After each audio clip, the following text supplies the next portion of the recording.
Hey, everybody. Yes, welcome back to the Paid Search Podcast. My name is Jason Rothman. As always, I'm joined by the great Chris Schaefer. Chris, how's it going today? Jason, it's good to see you. I'm doing good. It's another beautiful day in Texas. Good to be a Texan, the greatest state in the greatest country in the world. How are you?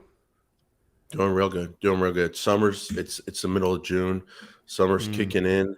Chris, do you find this as you became older, because you're a few years ahead of me? okay, I'm easy. not All going down right. that. No, I'm not going down that road. I'm Okay, asking out all of right. genuine friendship and respect.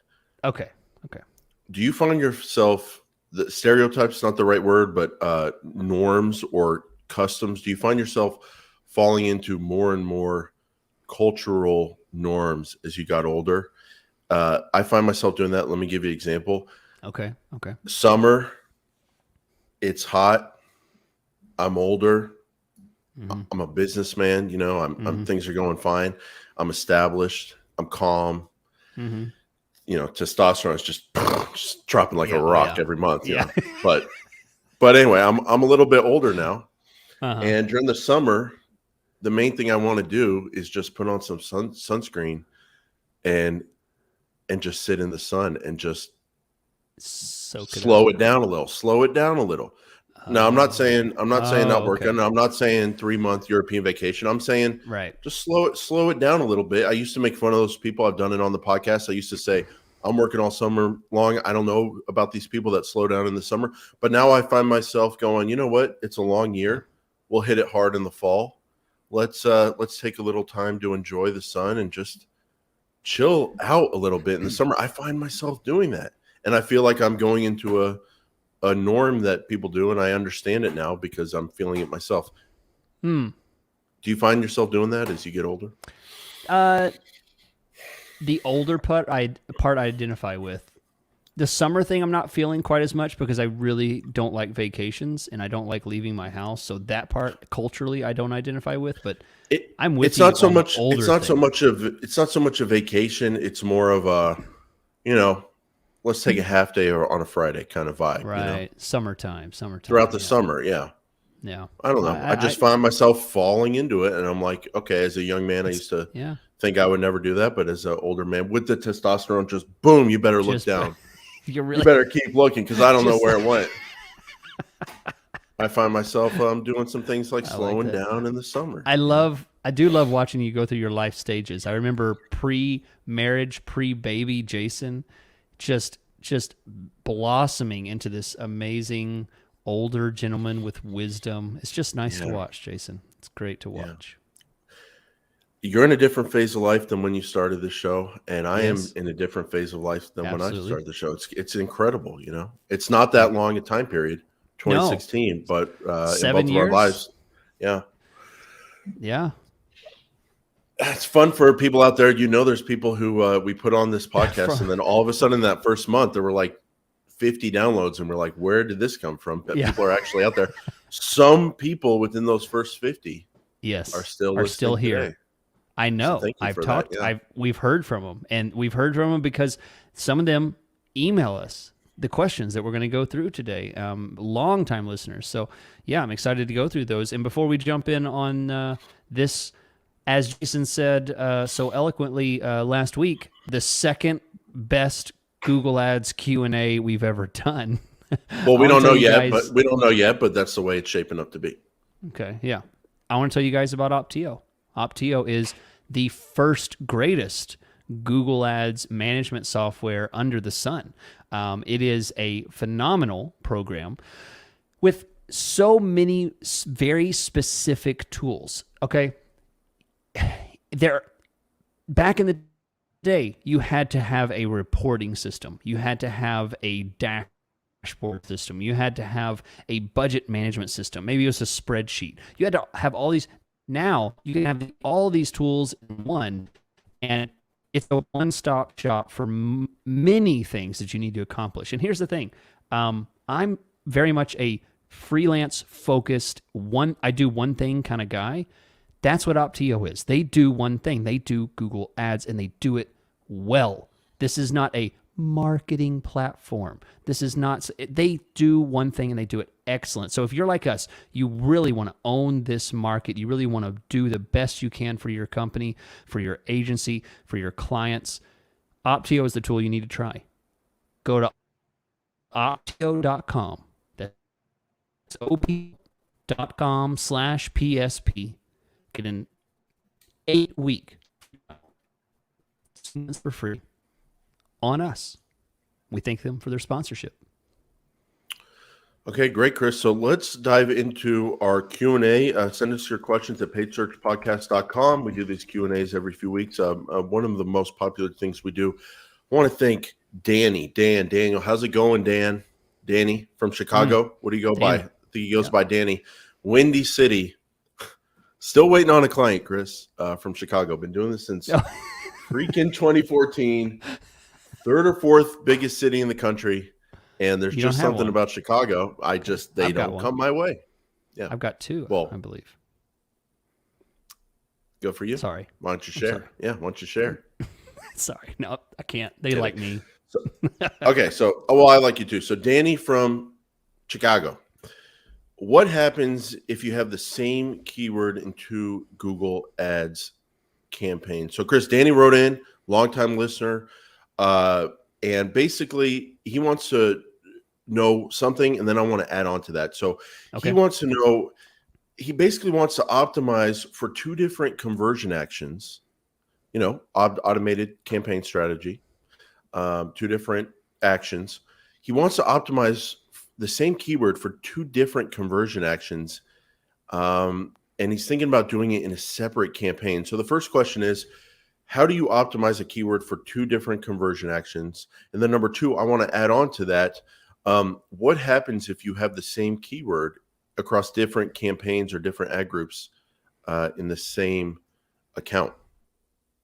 Okay, so because of the new goal system in Google Ads, Danny, this could be something that is possible, because what we have now is a goal system that you input a goal in your campaign, in one singular campaign, and you can say that you want to optimize for, let's say, phone calls, and you want to optimize for purchases. And you could even say, optimize for lead forms, and you can put all 3 of those goals in there and tell the system to maximize for conversions. And it will take into account all 3 of those at the same time. Now, there's a whole another level of attributing certain value to each one of those, but we won't go into that. But absolutely, you can optimize for those. You do not have to have separate campaigns to accomplish that. Yeah, you can. It's just goals. You go to campaign settings, and there's a section called goals. And then it says the selected goals will drive your campaign's performance. And then you put in the conversion actions you want to optimize for. Chris, my understanding of it is that this is based on the automated bidding strategies. And so if you put in a couple of these primary conversions and you tell it optimize for these, it'll optimize for those 2 conversions or however many you put in there. And it's related to the automated bid. So you can put in both of those conversions and then tell it to optimize for those 2 in the same campaign. You could optimize each campaign for a different conversion action, but if you do that, you're going to end up with the same keyword across 2 campaigns. The question is, a common question, what happens if you have the same keyword in different ad groups? What happens if you have the same keyword in different campaigns, all within inside of the same account? How does it choose the right one, which one to show? And we found a great Google Doc, we'll link to it, called About Similar Keywords in a Google Ads Account. And basically, Chris, they have a preference for exact match keywords. If there's an exact match keyword that is identical to the search term, they'll give that the preference. And then from there, if there's a phrase or broad match keyword that's identical to the search term, that one gets the preference versus other phrase and broad keywords that also could match for the search. But the new thing I wanted to point out to you, Chris, if you look at number 5 here, a keyword with the best combination of relevance and ad rank. So this is very new, and it's It's very interesting. So listen to this. If you have multiple keywords eligible to match and none were identical, the most relevant keyword will trigger an ad. So I think that means identical to the search term. So if none of them are identical to the search term, the most relevant will trigger the ad. Or let's say you have two identical keywords in two different campaigns, the most relevant will trigger an ad. We used to think that meant the keyword with the highest ad rank across the two campaigns. So one's bidding $2, the other one's bidding $2.10, have the same quality score. $2.10 has a higher ad rank. Listen to this. Previously, when you had multiple keywords that were eligible to match and none were identical to the search, your ad rank would determine which keyword served. Now we consider relevant signals in addition to ad rank when determining which keyword is selected. Relevance is determined by looking at the meaning of the search term, the meaning of all the keywords in the ad group, and the landing pages within the ad group. Wow. So once again, we are getting information that Google is looking at things other than ad rank. They're looking at things in addition to quality score and bid ad rank. We just know they're looking at landing pages. They're looking at the meaning behind the search term. They're looking at the keywords, the other keywords in the ad group. So once again, the ad group format, the other keywords in your ad group, they're influencing things. So I just wanted to share that with you, Chris. Yeah, that is. I mean, we maybe we should do this as a whole episode here. I mean, what this means and what it doesn't mean, but that is really interesting because it really determines you should absolutely group things by topic and category. I mean, this SaaS, the new SaaS service as a keyword or whatever I call it. Yeah, SCAG's single keyword ad groups, service to keyword ad groups. Yeah, is a bad idea to have single keyword ad groups. You don't want to give Google more information in your ad group. You don't want to help them show you on the right search terms. Good, do a SCAG and put one keyword in there. If you want to cripple your relevance score and not help Google to match the right ad copy to the search that's happening, do a single keyword ad group where you have a phrase and an exact, phrase and an exact, phrase and an exact. It's a horrible idea. Yeah, all right. I mean, this is let's incredible. Try it for next week. Let's build on this. Yeah, I think this is.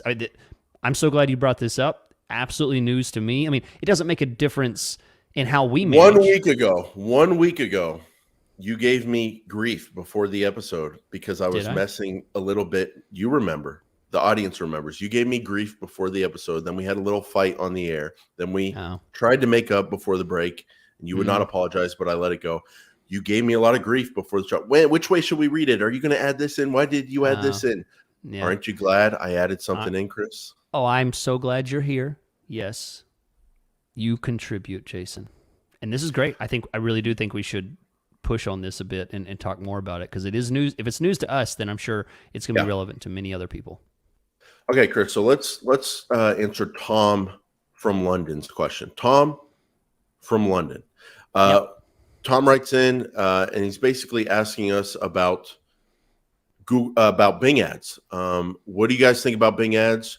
Should I use them more? What do you think, Chris? Bing ads. Yeah. So this is a Google Ads podcast, so I'm going to draw a parallel between Google Ads and Bing, in so much as the Google.com ads that show and the search partners that show. Jason, I have a new client that I've been working with that I get 90% of their spend on the Google search partners and only 10% on Google.com. Okay. And I attribute that due to the industry that I'm targeting. It's an older industry. It's like a health older industry, a product that you usually see on infomercials kind of thing. It's going to show in all kinds of weird things because it's trying to reach a very specific kind of market. That, I think, is the equivalent of what Bing ads is to me. I think that Bing ads is something to consider, but not for, I don't consider it for everything.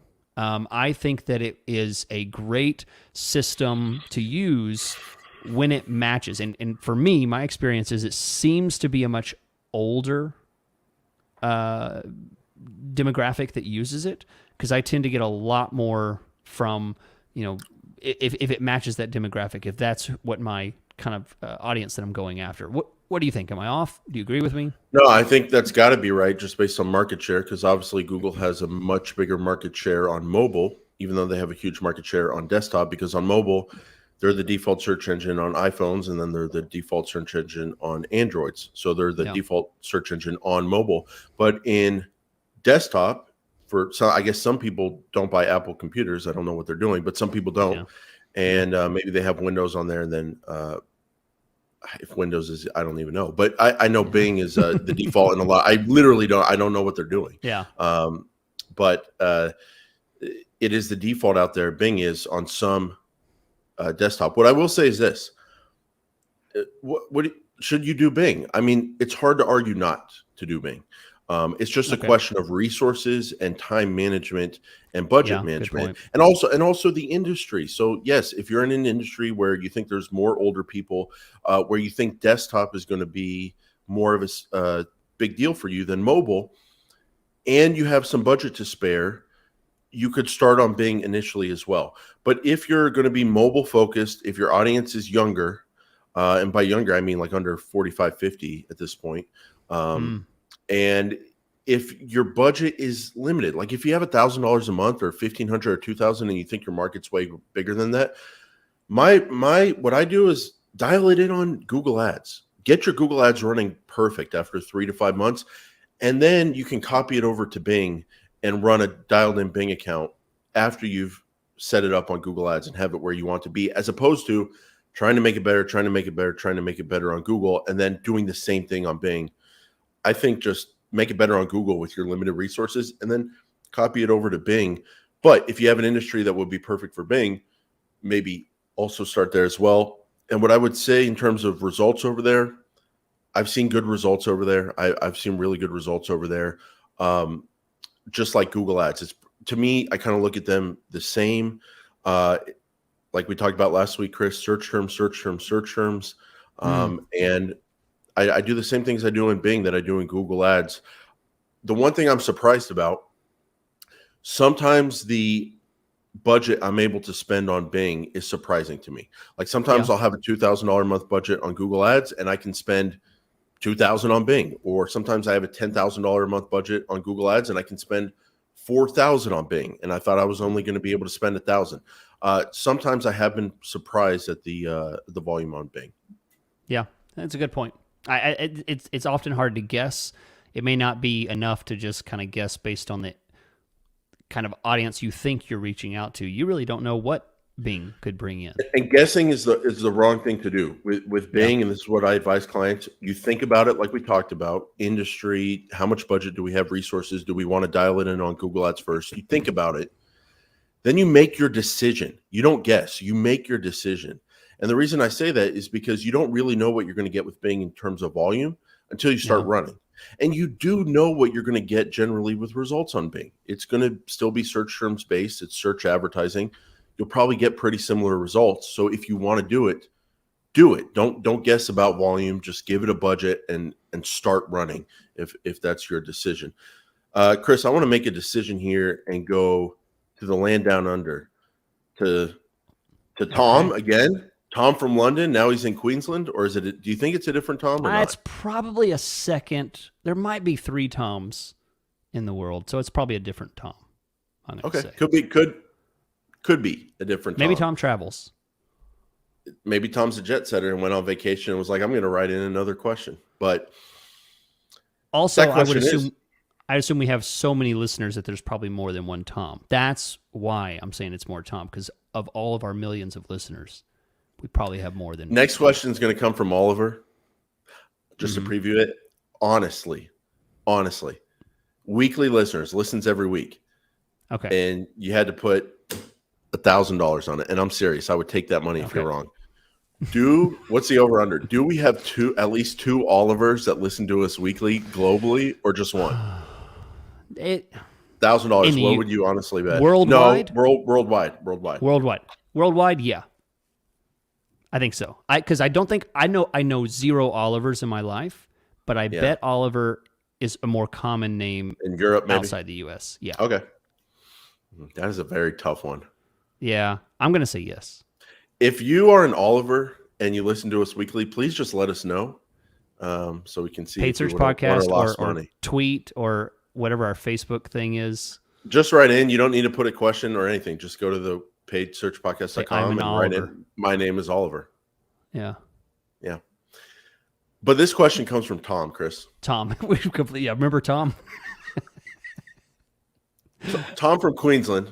What do you think about using similar audiences in Google search? Chris, do you think he means that like you go to the audience section on a search campaign and layer on, whether it's for observation or targeting, whatever, but you put in a similar to audience in your search campaign? Do you think that's what that is? Will see the way that his question's phrased. He's implying that it's also used in a targeting method because he's talking about trying to tell Google Ads what a good lead looks like. So I'm assuming that it's not observation mode. He's talking about using the similar to audience to actually get the right kind of lead. So that would imply that he's using actual targeting. Or observation with the bid adjustment, to be fair. Okay, that's true.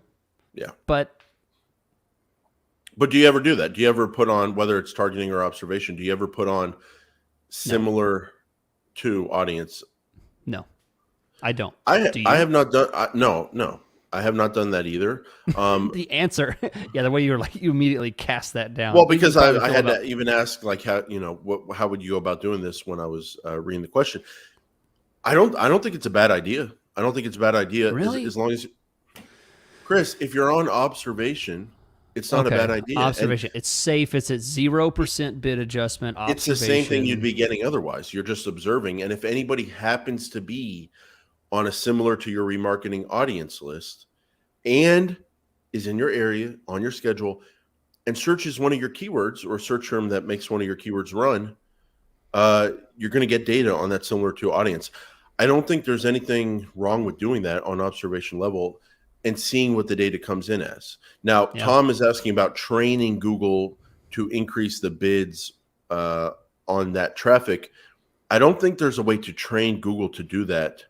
I think you would have to do it manually and just put a bid adjustment on there and say, oh, I'm observing.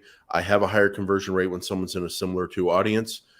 Let me put a 10, 20%, whatever bid adjustment on there. And that's up to you. You can do that manually. And then Google might be doing that when they run an automated strategy. It might be one of the factors they consider, but it wouldn't be anything we know about or could control. I don't think. Yeah, I'm gonna put myself down as never did it. Have no interest in it. Similar to is not something I. But let me open your mind here, Chris. Be an open person. No. No, that's clear. You don't want to be an open. Okay. I was going to say you could layer it on with the observation, but you don't need to. No. So why don't you take us into break here? Okay. Instead of, I don't want to dance with you during this break. If you're going to act like that, dude. We'll dance. I'm not going to be open to dancing to you. Okay. I'm sorry. I'm not using I similar. can't believe I'm not we're interested. open to adding an observational audience. There's no downside. All there is upside. Heads I win, tails I don't lose. But Chris doesn't flip the coin. It lands. I throw the quarter in the gutter. All right, well, dance with yourself. Okay, I will. All right, have fun. I will. Fine. You'll still step on your feet somehow. I bet nobody else is going to dance with you. Someone might come up to me. No. Go away. You can't dance with anyone else. You don't have to go away. Do what you want, but don't look. You dance by yourself or you dance with me? I don't want to dance alone. Okay. Let's dance Guilty together. feet have got no rhythm. Let's go. Tonight I dance with you. Welcome back to your favorite Google Ads podcast. We have one more question from Oliver, but before the Oliver, or one of the Olivers. We'll figure that out in a minute. Before I take you there, I want to remind you to check out Optio. The link is in the description. The link is also in YouTube. Wherever you're watching, the link is right here. You can click on it, try it out, sign up. They're nice people. They're great people. They're smart. I know many of them. I've spoken with them, worked with them for years now. Great people, smart people. They're interested in developing a good product, and they're doing it, and they're growing. It's becoming very popular. I'm serious when I tell you that people tell me all the time, you're the Optio guy. You told us about Optio. Thank you. They literally, Oliver, Jason, right here, said right here, you see it right there on the thing. It says, thank you for sharing your knowledge about PPC, and you tipped me about Optio. Says it right there. Oliver knows it. Try out Optio for 2 months for free. You're going to like it. Okay, thanks, Chris. So yes, let's get into Oliver's question. Oliver from Norway. I'll give you $1,000 if you know the capital of Norway off the top of your head. Are you kidding me? Of course I know. Slavanka? I don't. Honestly, when you hear it, you're gonna say, "Ah, dang, I should have thought about that." Yeah. Oslo. Helsinki? Oslo. Helsinki? I think that's No. Finland. No. You would have never guessed Oslo? No. Helsinki or like. I wonder, man. Schlacken- Oslo looks like a beautiful city. And by the way, I know in the Nordic countries they take their summer very seriously because it's the rare time of the year where they have a lot of sun, just like we were talking about earlier in the episode. Chris, Oliver from Norway's question: what do you think about using remarketing lists on search campaigns? Should I use target rather than observation? Okay. A little bit of a twist versus last question. Last question was similar to possibly a remarketing list. Yeah. This time we're actually talking about a hardcore real remarketing list. Right. Layering it on a search campaign. I'm going to ask you two questions here, Chris. Number one, do you do that? Do you layer it on as an audience? And then if you do you ever do targeting or observation? Yes, I do. And I'm totally open to, I agree with Oliver, to use remarketing lists on search campaigns. So you can add it as an observation or add it as targeted. Now, if you add it as targeted, you've effectively created a search remarketing campaign, so you'll get very, very little traffic compared to not having it. So my suggestion for 90% of the cases is you have a remarketing list added as an observation targeting on top of your search with possibly a bid adjustment so that you don't limit your targeting. But absolutely, seems like, there you go. There's a coin flip that's a win-win on both sides. I'm okay with that. I love what they've done with audiences and being able to layer on audiences very simply in a search campaign, because back in the day there was remarketing list for search ads, RLSA or something like that, and it was somewhat complicated to set up, I believe. Yeah. And I love the way you can just layer on a remarketing list. I probably don't do it enough. It's probably something I should do more of. Chris, I remember years and years ago, you had this RLSA remarketing list on search ads strategy where you would run search ads specifically only to that remarketing audience, which means you would set up a campaign in this day and age, search campaign, target the remarketing list as the audience, and they're the only ones who can see it. And then you would run looser and broader keywords because you know that audience is already qualified. So I remember the example you gave. It was about a door company. Do you still have that client? No. 5-6 years later. Okay. No. Do you remember that client? I remember the podcast because I remember how much you loved that idea, and I think that's where it might have even started the great Chris Schaefer thing, because you were like, that is a genius idea. That was a long time ago, but yeah, it's still great. It still works. It's still great. I don't use it as much because unless I have large remarketing lists. I like it if I have like thousands of people on it, then okay. If I have 200, I'm not going to mess with it. It's not worth it, You know, buddy, it depends on the industry, because what I'm thinking is, well, what's one way to make your remarketing list larger? You extend the time period, and you can go up to, I think, like 540 days maybe. That's which correct. Is, I think a year and a half or something like that. It's over a year. Yeah, I think it's a year and a half. But I'm thinking about like a payroll software company, and let's say someone's on your website 1 year, almost a year and a half ago.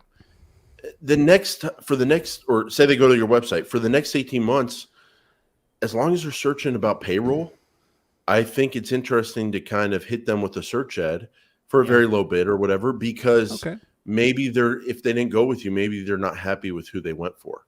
Assuming Yeah. you can do something so you don't just show up on your own previous customers. But there's a lot of interesting things you can do. It all starts with layering on your remarketing list onto a search campaign, observing the data at first and seeing how it does. And then you can do bid adjustments, you can do targeting, you can do a second campaign where you target it. And you like it. You like playing around with Yeah. remarketing I campaigns do on it with, search. yeah. And I can tell you, I get conversions from it, and it be Boom. broad keywords. Boom. It works. I have a All right. client I'm thinking of right now that I do that with, and it brings in leads. It's not like a game changer, but it's a great supplement. So absolutely, Well, Oliver. say I want to be your client. What do I do? Well, you go to chrisschaefer.com and you can see my face. You can see me smile and speak with my mouth. It's a great thing to see. You want to see that? chrisschaefer.com, and you can sign up. It's beautiful. And Jason, how can people reach out to you? Rothman, you want me to say it or not say it? It's up to you. We're talking No, about you. no, I'm talking about you. Okay, I'll say it. I'll save it for after the air. Okay. RothmanPPC.com. You can reach me there. Thanks, everybody. We'll see you All next right. week.